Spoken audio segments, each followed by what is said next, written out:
Welcome to the Investor Coaching Show. Here's your host, Paul Winkler. And welcome to the Investor Coaching Show. I'm Paul Winkler, talking money and investing, retirement planning, the retirement planning process. That is what I want to spend just a little time on in this particular hour. Usually like to get to the news of the day, and we'll get to the news of the day. We'll be talking about that. Always do. But one of the things that has been on my mind recently is, what should the financial planning process look like? What should somebody expect when they first meet with a financial planner? It happens to be top of mind for me this week because I was actually in a financial institution and overhearing conversations. I was eavesdropping. Okay, I admit it. Where the retirement planning specialist was talking to customers, and I was listening going, wow, that is such a product-driven type of a conversation. You know, you could do this, and then what happens is the client is asked to make all these decisions, you know, based on, well, you could do this, you could, and I won't get into the products, but it was a very product-driven conversation that was kind of, hey, what do you want to do? Whereas I think the clients would really far more like, what should I be doing and how do you come to those conclusions? Now, I think that there's a balance between educating and planning that is a fine balance. And typically what happens is this. Now, when I like to meet with people, here's what I like to do, and all the guys that I work with and ladies that I work with, what we do is we look at, okay, so what's going on in this person's life?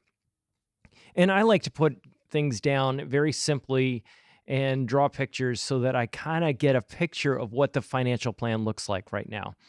And I will look at, cash positions right now, and I'll typically explain certain things like, cash in your portfolio, like CDs, money market accounts, savings accounts. That's for very short-term stuff. That's for money that you might really need back in the next year or two. That's typically what I want to have in cash, is something that I can get access to. Now, because I know I'm going to lose money after inflation. I mean, you just might as well just pack it in. You're going to lose money after inflation. Inflation, if it's 6%, you're getting 4%. You may think, well, 4 is better than what I was getting. Well, you go, well, yeah, you're still losing 2%, or whatever the inflation rate comes in at. I mean, it's just, it's been very, very high.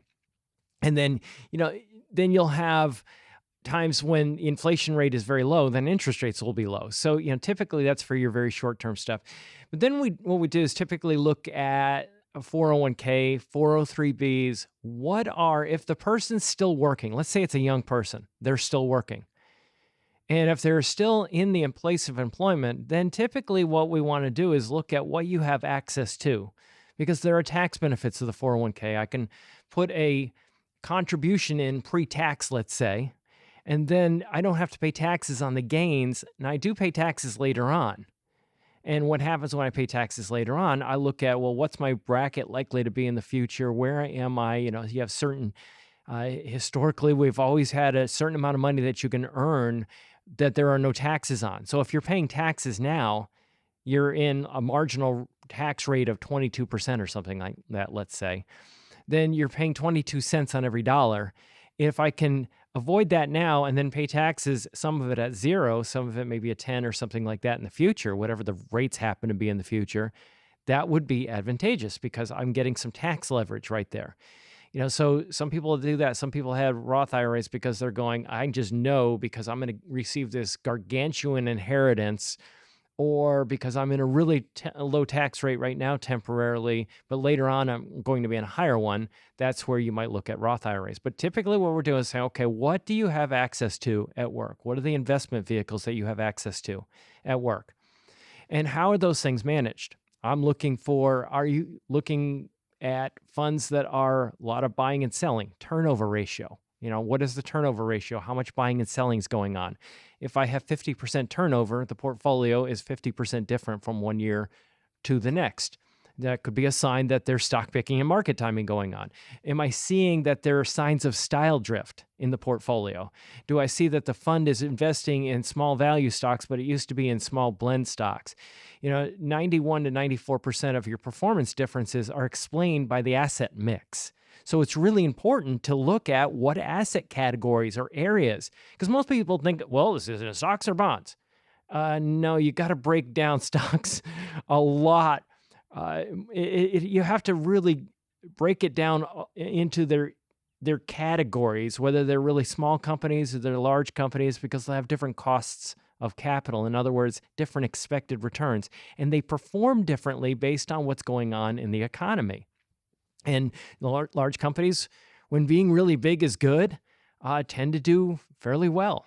Or, let's say that we're going through a period of time where there are a lot of change going on. Maybe smaller companies can adapt to that change faster. Maybe we're dealing with economic weakness, and then value companies can do better during those periods of time because those companies are already low compared to their assets. Maybe they're in more stodgy industries. A lot of times value companies are more in the older industries, so that can be beneficial. If we're in a time of rising inflation, you'll have growth companies often don't do as well because their earnings won't come in for several years. So in international, let's say the dollar's weakening, international can do really well, or the dollar's strengthening, international doesn't do as well. So, there are a lot of different things like that. Okay, so what I'm looking for is, are there signs of gambling in the portfolio? Now, typically, they're going to give you lots of different choices. Now, a lot of times they'll have an S&P 500 fund where they're not gambling in that part of the portfolio, but I'm looking for other areas that I can get access to, and what are the better options. A lot of people just do target date funds, and the problem, what you run into with target date funds is, and I haven't seen one that doesn't fit this bill yet, so I feel like I can talk freely about this. There's a tendency to focus on very large companies because people are more familiar with those large companies. So you don't end up with the diversification that I like to see. And what ends up happening is you can have less diversification, which creates more risk, more volatility. And then what happens is all the different target date funds, they may have very, very different asset mixes. And you go, well, wait a minute, you have 3 different fund companies with a target date of 2030. Shouldn't it all be managed the same? I mean, that would be a really good question. And the answer is, yeah, it probably should be if there are right ways to do things. But the reality of it is there are all kinds of different opinions. Some target date funds actually move more rapidly from stocks to bonds, some more slowly, some don't hold as much international as others do. And so there can be little changes like that. Well, they can be actually pretty big. But in general, that's what I'm looking for. What do you have access to? Typically, you'll have access to target date funds, but they'll also give you access to other things. And the reason they do that at your 401k or your employer is they don't want you coming back to them years from now and going, hey, you know what? I recognize that I wasn't really well diversified and I should have had a whole lot more money than I've got in my 401k plan and than I do. And, I'm pretty upset about this. So what happens is, to get out of some of that liability, we call it 404C. There's actually a rule regarding this. They give you access to other things so that you can't blame them for not giving you access to enough different choices. Well, that's part of what we're looking for. What are all of your choices? And that's something that I want to see. If we have IRAs, investment firms have a tendency to be very, very different in how they manage things. I'm looking for, do we have any annuities in an IRA? That's probably not so hot. That's not, because you're adding additional expenses. And the banks, investment companies love to sell that stuff because the commissions are so high on those types of things. So I'm looking for that. I'm looking for, do we have, if we have IRAs, what's the split between Roth IRAs and regular IRAs? Does it make sense based on your tax situation? So typically trying to find out what's going on tax-wise. Again, if I'm in a higher marginal tax rate right now, if I earn another dollar and I've got to pay taxes on that, what is that level compared to what it's likely to be when I start taking income in the future? If I have non-qualified assets, which is, in English, taxable assets, How are they held? What is the asset mix there? Sometimes that will be the first asset that I actually access in retirement. So it might need to be more conservatively managed than other things. I've actually seen the opposite teaching out there in financial planning circles, and I just shake my head.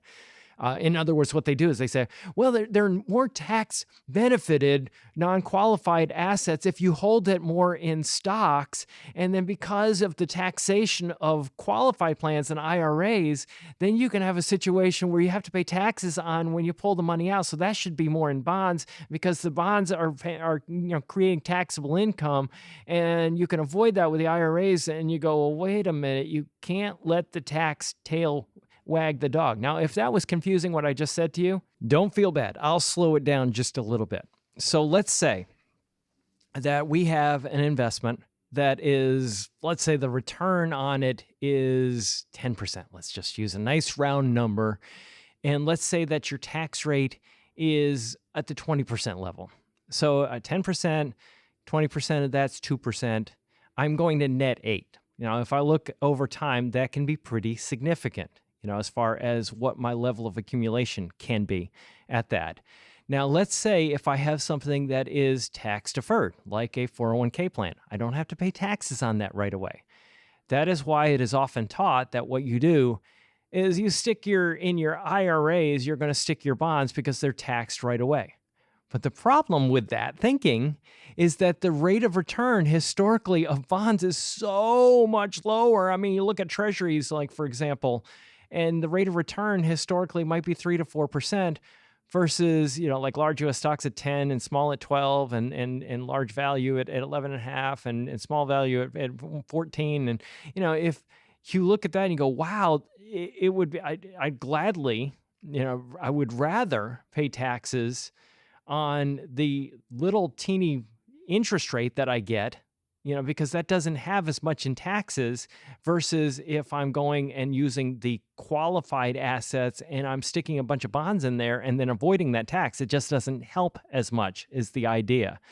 So what often happens is, yes, you do consider taxes, but too often it is the driving force on those decisions. So I'm looking for that. I'm looking for, are there any kind of things that are going on in the portfolio where somebody's doing something for the wrong reasons? I've even seen like limited partnerships and things like that people do and go, oh my goodness, I can't believe they're doing this. Just to save taxes, they're taking incredible levels of risk. So what we do is we look for that. Now, the other thing I'm looking for in that initial process is I'm going to be looking at the different funds held in the portfolios. Now, this is really, really key. When I look at different holdings in a portfolio, you may see a lot of different names. You may see the XYZ fund, the ABC fund, the MNO fund, and, all these different funds in there. And you go, well, I got this one, I got this one, I got this one, I got this one. Wow, I'm diversified. I've got a lot of different things in here. And when you look at that, you say, wow, I've spread myself out pretty well. The advisor has me spread out pretty well, or the 401k, they've got me spread out pretty well. But what I look for is I look for overlap in the portfolio. I want to see if this one fund right here essentially owns the same stocks as this fund over here. And does it own, the same areas of the market as this fund over here? And if I see that, and quite often I do, if I see that, that tells me that I've got an issue with diversification. One of the primary rules of investing. In fact, that's what I'll often do with people. I'll go, okay, let me walk through the rules of investing. Because most of them you should diversify. You should buy when prices are low, sell high. That's the idea, right? But what happens? I'll look at how the funds were chosen. If they're chosen based on historic performance or past performance or 1, 3, 5, 10-year track record, and I see this all the time, especially 5 years. 5 years, there's something with 5 years. Then I'm looking at somebody that is buying something based on what just recently did well, and then they're assuming that recent performance will continue. But when you read the prospectus, what does it say? Past performance is no guarantee of future. And what we're doing is we're actually using short-term past performance. Well, in history, if we look at it and we look at different funds, we will see the funds that are invested in similar areas of the market perform similarly. So let's say that you've had a big run for 5 years for small U.S. stocks, let's say. And then you'll notice that all the different mutual funds out there that are small company mutual funds will have great performance. Now, was it due to the skill of the manager? No, it happened to be that was the area of the market they were investing in. It happened to be that they were in small company stocks. That's why they did well. So what happens, we attribute the good performance to the skill of the manager, and not where it really belongs is in the asset class performance. Again, Brinson Hood and Biebauer study. They looked at what drove investment performance. It was asset mix. 91 to 94% of the performance was that. So, and this is something I pepper in when I'm actually talking with somebody. And when, in the first meeting, you're educating and going, here's why this works. Here's why the research shows this. Here's where the data comes from that we're talking about. It wasn't coming from my mind or some sales brochure. It came from this academic research at this particular period of time by this person who, some of them are Nobel Prize winning researchers. So, and that's what I like about the academic world. If it's done properly, that's a big if, but if it's done properly, they're disinterested. They're not driven by the sales process is really my big thing.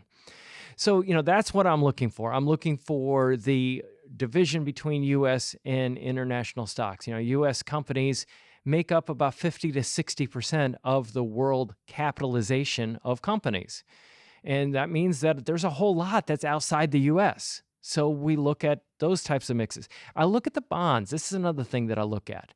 How are the bonds in the portfolio held? And what I'm looking for are shorter duration bonds. This is the whole thing with the banking issue, the banking crisis that we just recently been hearing so much about, is that these banks actually were holding longer term bonds. And when they held the longer term bonds, and you look at the actual value on the books, they weren't worth nearly as much. And, there have been commentators saying, hey, we got to mark this stuff to market. If we want to know what kind of risks we're dealing with in the banking system, we got to look at this.